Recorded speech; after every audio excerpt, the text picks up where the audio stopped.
As we get going here in terms of the preseason games, we'll talk about whatever we think is best. But I have full confidence in Daniel and full confidence in Tyrod and what his role is.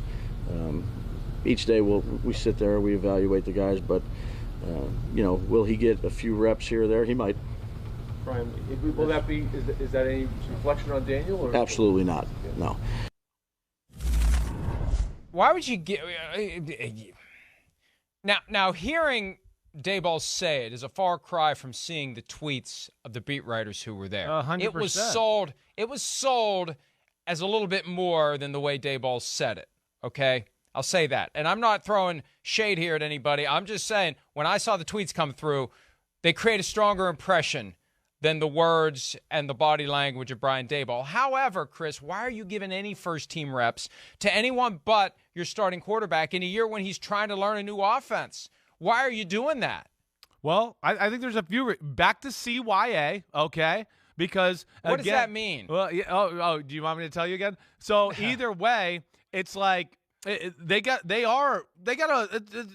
Taylor's an insurance policy. I'm sure to a degree they want to make sure, hey, if they start out 1-3 and Daniel Jones isn't good, I don't think he's going to have the longest leash in the world. They wanted to work with Daniel Jones, but if it goes down a bad path, I don't think he's going to have all year to kind of figure this out. I will say that. All right, so I think there's that aspect. But I think, yes, to your point, I think people are making a little bit more out of this. First off, Daniel Jones, yes, he is learning a new offense. I hear people talking, hey, Tyrod Taylor's a little better in practice. Tyrod Taylor has more experience in this system. He's had a little crossover in this language and stuff, so he knows it better than Daniel Jones. Daniel Jones is in year 4 in what? In his 3rd different system.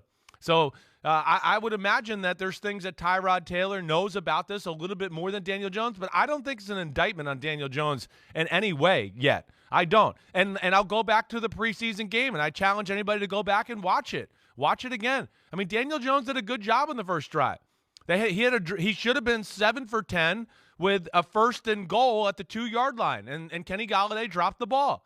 So there's that. And then Tyrod Taylor, he did some good things, and I know he knows how to play and all that, but he also, like I said, easily could have thrown 4 interceptions. I mean, there was 2 or 3 balls that went off the Patriots' chest. I mean, so that's where, I just think this is a little bit of, hey, Daniel Jones hasn't stamped himself as the future of the franchise yet. They all want that, so they're going to make sure Tyrod Taylor's a little ready to go. And let's not forget Daniel Jones, who's been beat to crap in his NFL career because he's been behind the crappiest O-line in football the last 3 years, and it's not even close, where if he does get hurt, they want to get Tyrod Taylor used to, hey, you need to come off the bench, all right, and play in that situation. So I'm sure there's a little thought there, but I hope everybody's seeing these highlights here. There's 3 passes we've shown so far that a starting caliber secondary player in the NFL, they're going to be intercepted, those passes. So let's not anoint and start an issue here yet. I think it's more of just thoughtful, careful planning, Mike. I don't know. You tell me your thoughts there. Here's another example, and I agree with what you're saying. Yeah.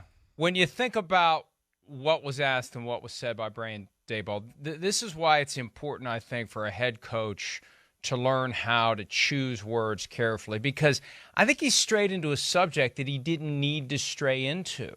You don't need to get into that. Right. And you know what? Let's say that Tyrod Taylor got inserted into a preseason game as he normally would. Right. Daniel Jones' evening is over, and they put Tyrod Taylor out there. And for the first series, the starting offensive line is still on the field. Right. The starting receivers are still on the field. Nobody's going to say boo about that.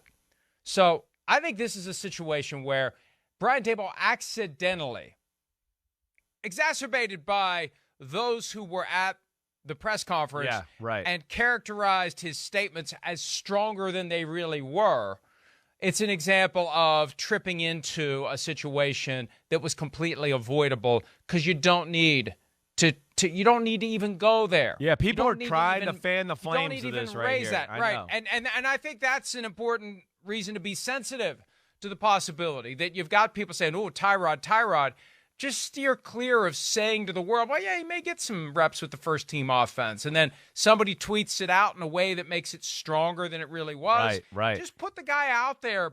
Hey, Daniel Jones' night is over. Right. We've watched enough preseason. Yeah. I can hear Bob Papa saying it. Yeah. Daniel Jones' night's over, and here comes Tyrod Taylor. And nobody's going, hey, Bob. Yeah. Looks like the rest of the starting offense is still in there. Do we have a quarterback controversy? No. People just go forward. Right. So that's a lesson for new head coaches, the subtlety of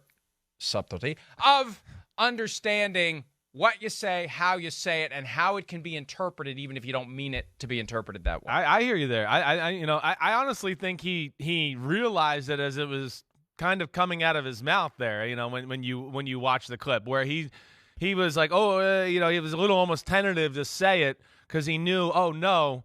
Are they going to try to make something out of this? But I get your point, and you're right. If you did just throw him out there in the preseason game with the ones after, 2 series with Daniel Jones out there or 3 series, people then, okay, you answer a few questions after the game and, hey, no, this is not about that. Daniel did a great job tonight, blah, blah, blah. We just wanted to get Tyrod some reps with the first team for just, careful planning. And that's what, good football teams do.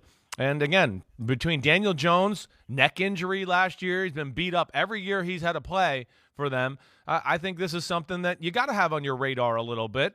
So I understand them, giving Tyrod Taylor a few reps with the first team for sure. Hi, I'm Mike Tirico, and thanks for watching.